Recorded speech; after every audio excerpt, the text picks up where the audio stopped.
Welcome back. For a long time, there was a perception in the industry that the PTCL has a monopoly in the IT and the telecom sector, especially in regard to providing the satellite services and the international gateways. So now, at present, to what extent the monopoly of the PTCL exists, and is it affecting the progress of the other players?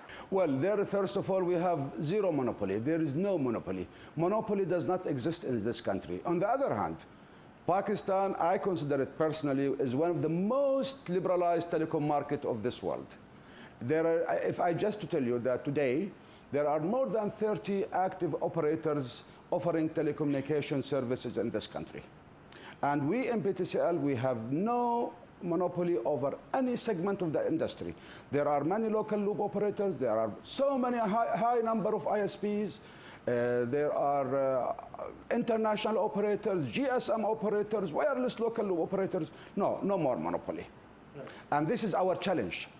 Another question, a query, very important query from you, that still after the privatization of the PTCL and the takeover of the Etisalat, PTCL by the Etisalat, the payment of 789 million rupees is still pertaining to the towards the Etisalat company to pay to the government. Why there is delay in payment of Etisalat?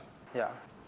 Well, you see, this is first of all, this delay in payment has nothing to do with our running of the business here or managing the PTCL. This is an agreement which was signed between the government of Pakistan and Etisalat. So it does not impact us at all. For us, every day is business as usual. Now this is because this payment was made it is tied up with property transfer. And by the way, wherever you go, when it comes to real estate, transferring properties is always very difficult, very contentious issue anywhere you go in the world. So I don't really see that this is a big problem here. It is just the execution, and I think the payment is on hold, but we are waiting for a lot of work has been done, by the way. A lot of work has been done here. A lot of properties. You know, this is a huge company having more than 3,000 plus properties. So you don't expect all this to happen overnight. So there are some news that the transfer of some properties in Punjab and Sindh is still pertaining on the governments of Punjab and Sindh. And no, let me be very clear. This is nothing between Etisalat and the government of Pakistan. This is something between provincial government, federal government. So I don't really see that Etisalat is part of this, number one. And number two, let me again mention here in this context that Etisalat did not come here for a short-term investment. Etisalat came here for a long-term investment. This is one of the biggest investment ever made in this sector. $2.7 billion investment made by Etisalat in this country. So what I'm saying here, this is really not really something made for a quick win or a quick hit. This is a long-term investment.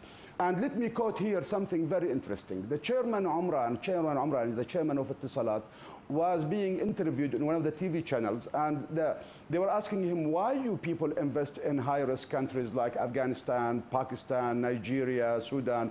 And you know, he answered, and he gave a specific answer to Pakistan.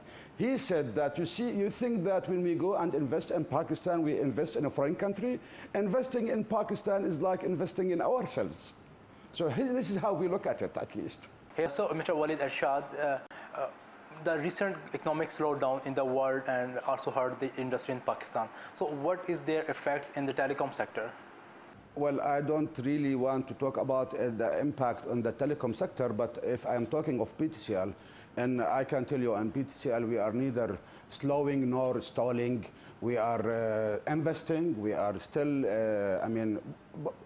only thing here, we are trying to be a little bit more selective.